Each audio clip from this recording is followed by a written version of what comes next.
Luis Macario, presidente de la Bolsa de Cereales de Córdoba, un hombre del interior, de General Dehesa. Sea un gusto que estés con nosotros. Bueno, muchas gracias, Juan, por recibirme en tu casa y felicitarte por la trayectoria y estos años que han festejado últimamente el aniversario, ¿no? Así es, junto con Sebastián y Nicole, que llevan adelante este programa de Los Turelo. Digo, como hombre del interior, ¿cómo fue esa decisión de llegar al gremialismo empresario, a la representación empresaria, a estar en una entidad como la Bolsa de Cereales? Bueno, en realidad yo comienzo con el gremialismo empresario siendo presidente de la Cámara Argentina de Maní. La Cámara Argentina de Maní es uno de los socios de la Bolsa de Cereales.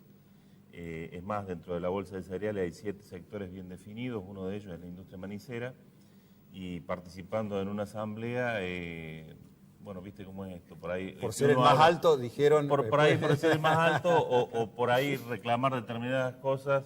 En ese momento el presidente, que era Juan Martín Buteler, me dijo, bueno, si estás queriendo hacer algunos cambios, vení y participá. Así es. Así que bueno, empecé ahí trabajando en la mesa chica y después me convertí. Como los más altos de la clase, siempre los más molestos. Los más altos y los más pesados. Bien. ¿Tenés campo, Luis? No. Mi trabajo personal es en una empresa agroindustrial de la que soy socio. Es la empresa Gastaldi de Hermanos. Nosotros tenemos un molino harinero, que es el origen, la actividad que le da origen a nuestra empresa ya por el año 1931. Es una empresa familiar, tercera generación. También desarrollamos como actividad principal la selección y exportación de maní confitería y de maní planchado, que es el maní sin piel. En la que los cordobeses tenemos el número 1. Somos los número 1 a nivel mundial en cuanto a exportación de calidad premium. Ajá. Y también una tercera actividad, que es un emprendimiento relativamente nuevo, es un emprendimiento para hacer proteína de soja texturizado, que bueno, tiene 3 años y ahora está funcionando por suerte a full, ¿no? Bueno, a estos sectores da la impresión que les va bien. ¿A qué sectores les está yendo mal en el campo? Y obviamente tienen sus dificultades. Bueno, yo creo que, digamos, en realidad todo lo que es extensivo, o sea, después de la asunción del gobierno y el cumplimiento de las promesas electorales, que eran básicamente 3 puntos que fueron gravitantes en generar estímulo al sector, básicamente la eliminación de los derechos de exportación, la eliminación de los ROEs que funcionaban como verdaderos cupos de exportación, y la unificación, o sea, la eliminación del cepo y la unificación del tipo de cambio, en general a todo lo que es el sector agroindustrial es como que se le dio un estímulo importante. Yo lo que quiero aclarar, porque por ahí uno escucha en determinados mensajes como que este gobierno le dio todo al campo. O ayer escuchaba un debate con el tema de los maestros, de que por qué no grabamos al campo. Y yo lo que te quiero decir es que la participación en la renta del campo, del Estado, por parte del Estado, está por encima del 60 y pico %, ¿no? Perdón, ¿eso significa de que lo que produce el campo, el 60% se lo lleva el Estado, ya sea nacional, provincial y municipal? El 60% de las ganancias. 66% creo que había sido el último índice de FADA, que lo viene desarrollando y que periódicamente lo publica. O sea, puesto en claro, 2 de cada 3 pesos que gana un productor agropecuario se va al Estado, ya sea municipal, provincial o nacional. Exactamente. Lo que ocurría con anterioridad, yo creo que en principio primero había como una especie de guerra ideológica. El gobierno anterior creo que nunca pudo superar que perdió, digamos, la batalla de la 125. De la 125. Pero para hacerlo bien gráfico, los derechos de exportaciones lo que significaba era que además de pagar todos los impuestos que los otros sectores estaban pagando, además tenía un impuesto adicional que era como un ingreso bruto, un impuesto a los ingresos brutos. Para graficártelo, de cada 3 barcos de soja, 1 se lo quedaba el Estado completo y con los otros 2 el sector tenía que hacerse cargo de cubrir todos los costos y pagar todos los demás impuestos que todos los otros sectores efectivamente ya estaban pagando. Entonces, yo creo que es una falacia decir que el gobierno le ha dado todo al campo. Simplemente lo equiparó y lo puso en igualdad de condiciones con relación a los otros sectores que integran la economía. Pero se dice habitualmente que el campo no derrama, es decir, que la actividad no genera los puestos de trabajo que generaría, por ejemplo, una industria que hoy, bueno, está alicaída en la Argentina. Yo creo que también eso es un error y creo que es bastante discutible. Desde la Bolsa de Cereales de Córdoba, hace 3 años atrás, se realizó un trabajo que fue muy importante, justamente para tratar de poner blanco sobre negro este tipo de cifras, ¿no? El trabajo se denominó el aporte del campo a la economía de Córdoba, el alcance era la provincia de Córdoba, y se trabajó junto con la Fundación Mediterránea, con todo el equipo de Juan Manuel Garzón y nuestros economistas propios de la Bolsa de Cereales.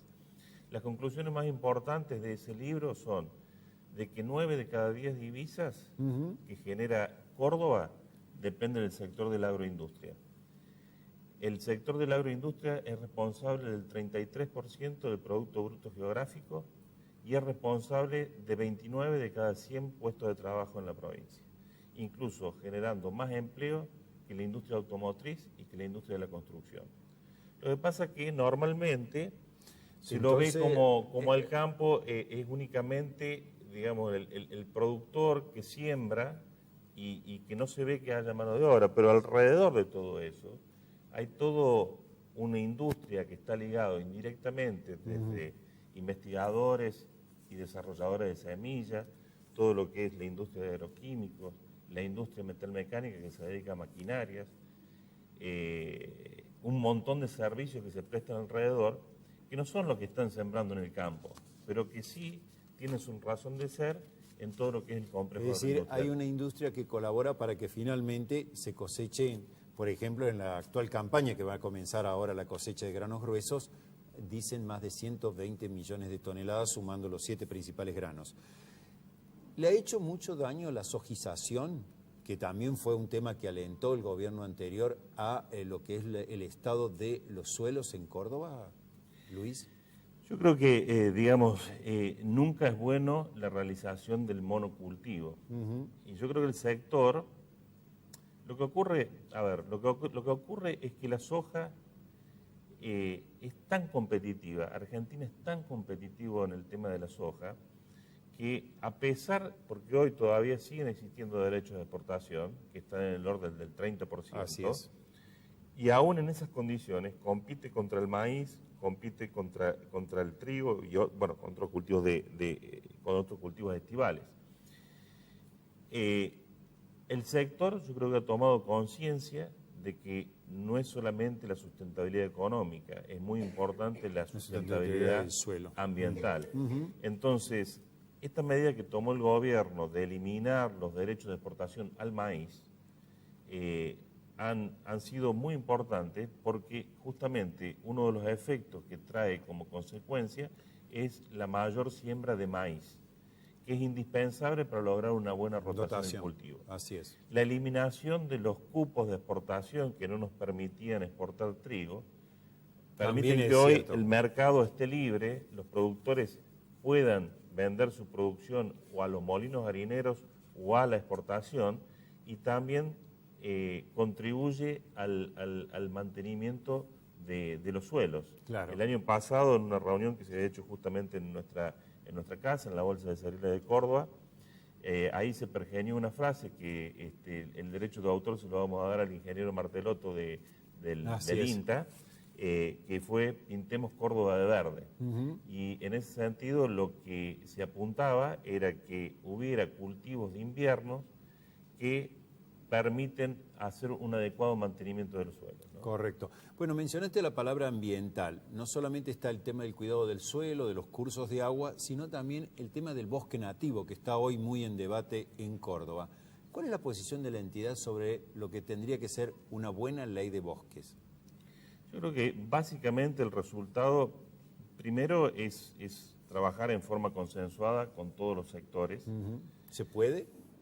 Se debería poder. O sea, si vivimos en democracia, tenemos que aprender a escucharnos unos a otros y saber entender que nadie es dueño de la verdad, que todos podemos tener una verdad relativa y que de la combinación de las distintas posiciones puede surgir algo superador.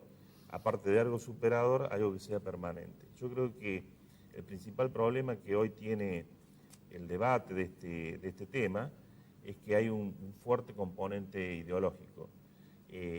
Yo creo particularmente que existen fundamentalistas del ambiente. Yo no quiero decir ambientalistas, porque yo creo que nuestro sector también es ambientalista. Lo que es distinto es ser fundamentalista del ambiente, como sería ser fundamentalista de la producción, en todo caso. De la soja, digamos. Por ejemplo, entonces yo creo que tiene que haber un punto intermedio, que el debate se debe hacer sobre planteos técnicos y científicos, y ahí es donde va a estar la verdad. Como dice un amigo de nuestro sector, que es don Atilio Cariñano, expresidente de la Sociedad Rural de Jesús María, que acuñó una frase que para mí es muy importante, que dice, tenemos que vencer el temor por el conocimiento. Y justamente lo que nuestro sector plantea es que haya un debate sustentado en bases científicas y técnicas y que no esté impregnado de todo lo ideológico. Bueno, se nos fue el tiempo. Algo breve, porque hablaste de los temores.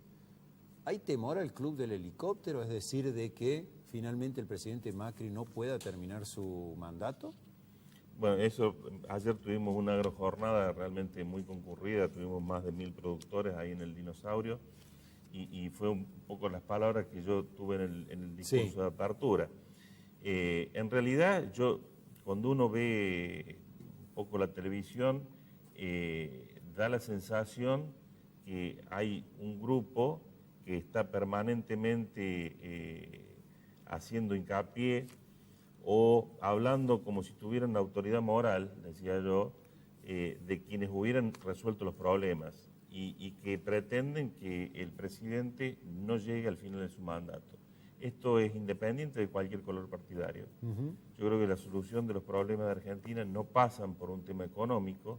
La economía se va a arreglar en algún momento, no va a ser en el corto plazo, porque tenemos décadas de decadencia, pero lo que es importante, como condición ineludible para que nuestro país se desarrolle, es el mantenimiento de la institucionalidad.